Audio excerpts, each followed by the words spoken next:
अस्सलाम वालेकुम बेटा चैप्टर नंबर 20 हमने टॉपिक्स अपने पढ़े थे स्पेक्ट्रम से मुताल्लिक, हाइड्रोजन स्पेक्ट्रम, फिर इन्हीं स्पेक्ट्रम की कुछ टाइप्स हमने पढ़े थे। पीटीबी के अंदर तो चैप्टर नंबर ये 20 है, लेकिन बाकी जितने भी बोर्ड्स हैं उसके अंदर आपका ये चैप्टर 19। ठीक है बेटा, तो उन्हीं टॉपिक से मुताल्लिक आज हम अपने एमसीक्यूज़ को डिस्कस करेंगे जो डिफरेंट कम्पिटिटिव एग्ज़ाम के अंदर आ चुकी हैं। स्टार्ट करते हैं बेटा। क्वेश्चन नंबर 1 है आपके पास, for atomic hydrogen spectrum which of the following series lies in visible region of the electromagnetism spectrum. Hydrogen atomic spectrum के अंदर हमने किस सीरीज़ को विजिबल रीजन के अंदर देखा था? तो बेटा जितनी भी सीरीज़ थी उनके अंदर जो फर्स्ट वन पहली सीरीज़ थी बाल्मर सीरीज़, इसको विजिबल रीजन के अंदर देखा गया था। बाकी जितनी भी सीरीज़ थी लेमन सीरीज़ अल्ट्रावायलेट रीजन के अंदर लाई करती है, बाकी टोटल सारे के सारे इंफ्रारेड रीजन के अंदर लाई करती हैं। तो ये अपने जहन में रखना है। लेमन सीरीज़ सिर्फ अल्ट्रावायलेट के अंदर है, बाल्मर विजिबल के अंदर है, बाकी सारे के सारे इंफ्रारेड रीजन के अंदर लाई करती हैं। यूएचएस 2008 के अंदर ये आपके एमसीक्यूज़ आई हुई है बेटा। सेकंड एमसीक्यूज़ है the value and units of Planck's constant. UHS 2019 के अंदर ये आपके एमसीक्यूज़ आई हुई है कि प्लांक्स कांस्टेंट इसकी जो वैल्यू है और जो इसके यूनिट्स हैं वो क्या कुछ होंगे। 6.63 10⁻⁻34 जॉल सेकंड के अंदर सी ऑप्शन करेक्ट है। तीसरी एमसीक्यूज़ है बेटा, which of the following series lies in ultraviolet region. PMC 2020 के अंदर ये आपके एमसीक्यूज़ आई हुई है कि कौन सी सीरीज़ अल्ट्रावायलेट रीजन के अंदर लाई करती है यूवी रीजन के अंदर। तो बेटा वो है आपके पास लेमन सीरीज़।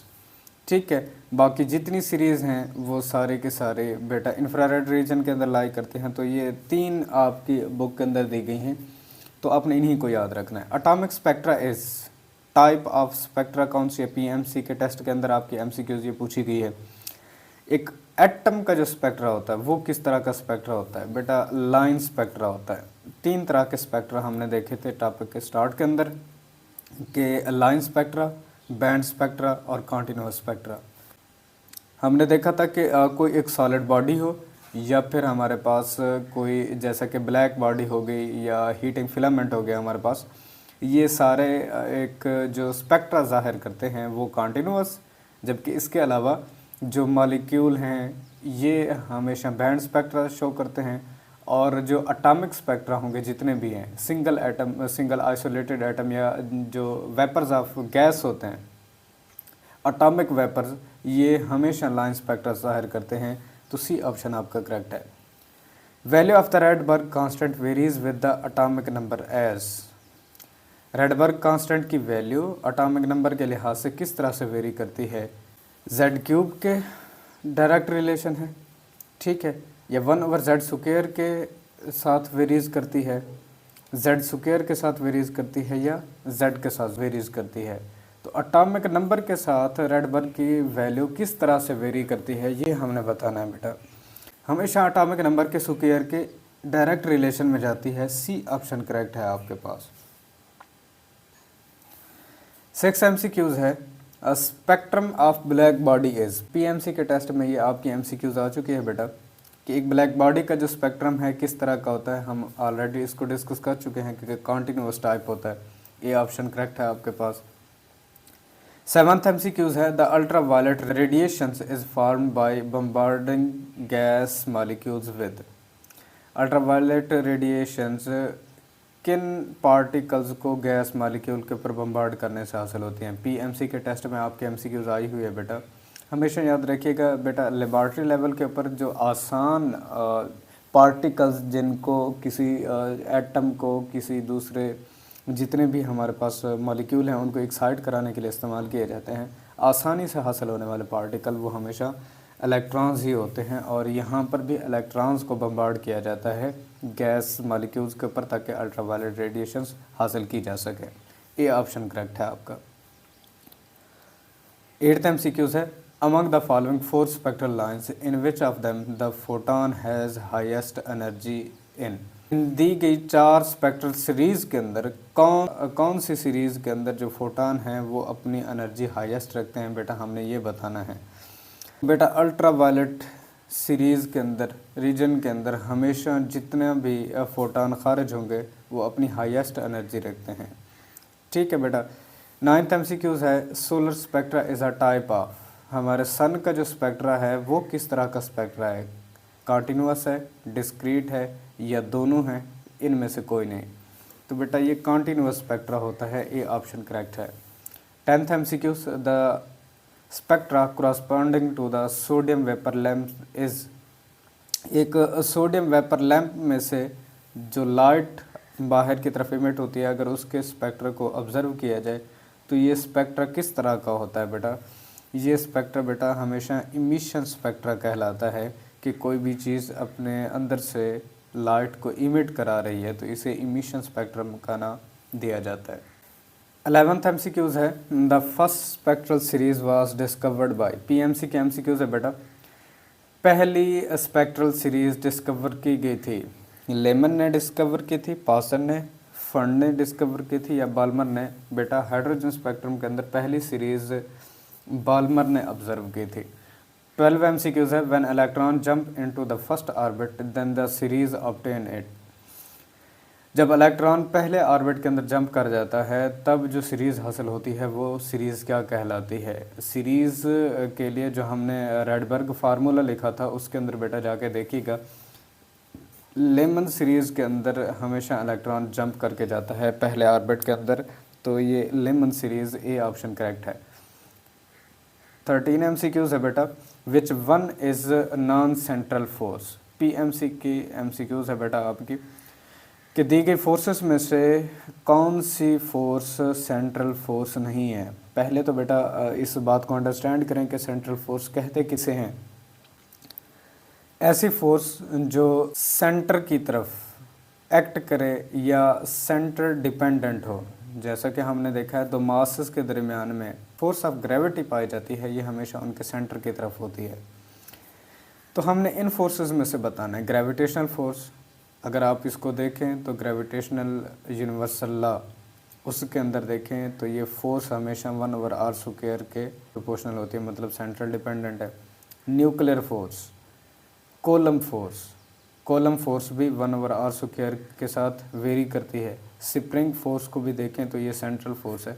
न्यूक्लियर फोर्स कभी सेंट्रल फोर्स नहीं होती, बी ऑप्शन करेक्ट है। 14 MCQs, when an electron jumps from third orbit to second orbit, which series of spectral lines are observed, जब एक इलेक्ट्रॉन तीसरे ऑर्बिट में से दूसरे ऑर्बिट के अंदर जंप करके आता है तो कौन सी स्पेक्ट्रल सीरीज़ हमें नज़र आती हैं? तो बेटा ये बाल्मर सीरीज़ है, ए ऑप्शन करेक्ट है आपका।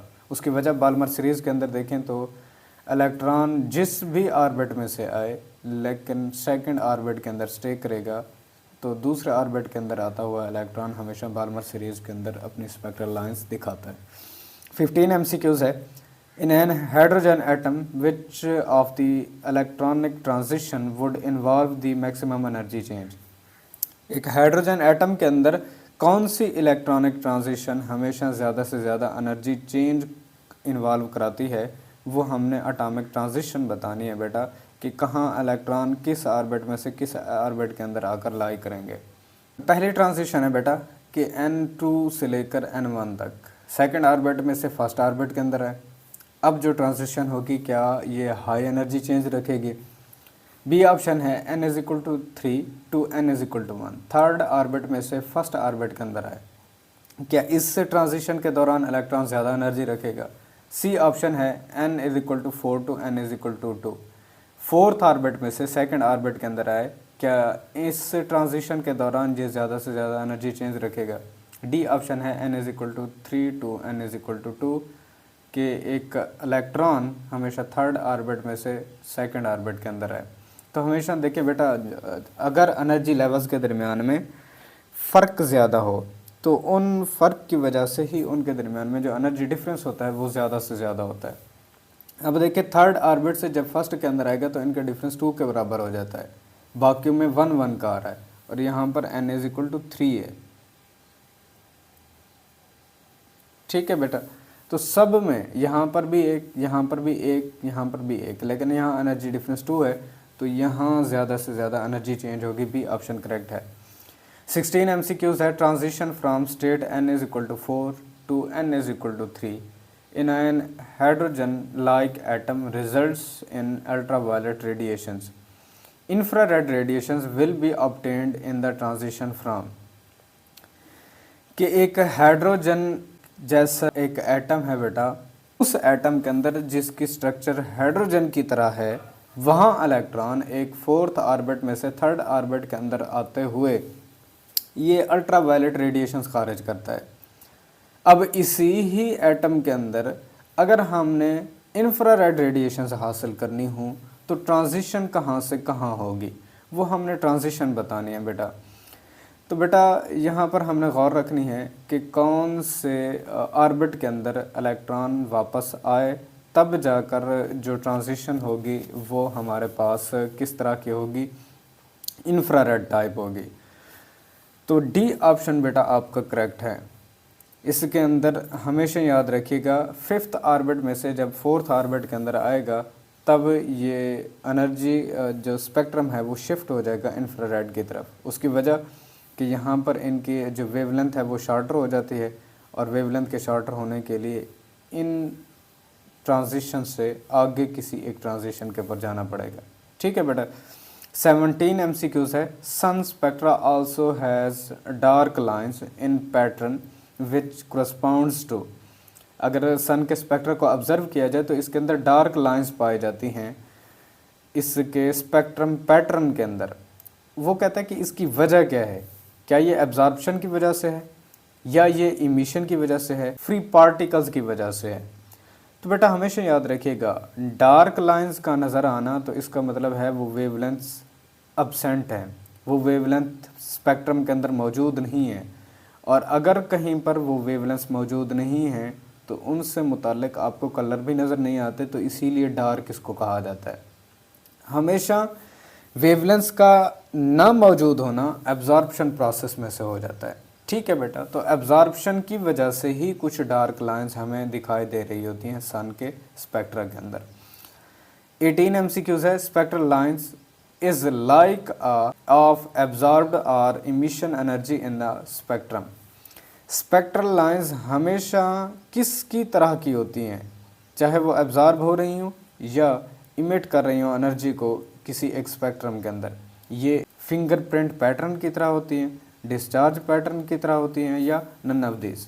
तो कौन से पैटर्न की तरह ये होती हैं ये स्पेक्ट्रल लाइंस, चाहे वो एनर्जी इमिट हो रही हो या एनर्जी अब्जॉर्ब हो रही हो किसी एक स्पेक्ट्रम के अंदर।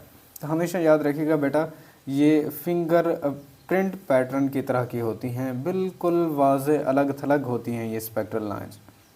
जैसा कि हमारे फिंगर के जो प्रिंट्स हैं ये एक दूसरे से अलग होते हैं और हर पर्सन के किसी दूसरे पर्सन के साथ मैच नहीं करते, यूं ही ये स्पेक्ट्रल लाइंस होती हैं। जब भी किसी एक एटम, किसी सॉलिड, किसी एक मॉलिक्यूल में से ये इमिट होती हैं तो ये बिल्कुल वाज़ेह होती हैं और हर एटम की कैरेक्टरिस्टिक्स के बारे में, उनके खसूसियात के बारे में हमें बता रही होती हैं। तो ये था बेटा आज का हमारा टॉपिक स्पेक्ट्रम से मुतालिक। फिर हाइड्रोजन स्पेक्ट्रम जिन जिन साइंटिस्ट ने ऑब्ज़र्व किया और कहाँ से कहाँ तक इलेक्ट्रॉन ट्रांजिट करते हैं और किस तरह की इनकी एनर्जी होती है, वेवलेंथ कैसे होती है, हम इनको मुख्तलिफ़ तरह के कम्पिटिटिव एग्ज़ाम के अंदर जो आपके MCQs आई हैं इनको आज हमने डिस्कस करना था। अपने नेक्स्ट लेक्चर में मिलेंगे, इजाज़त दीजिए, अल्लाह हाफ़िज़।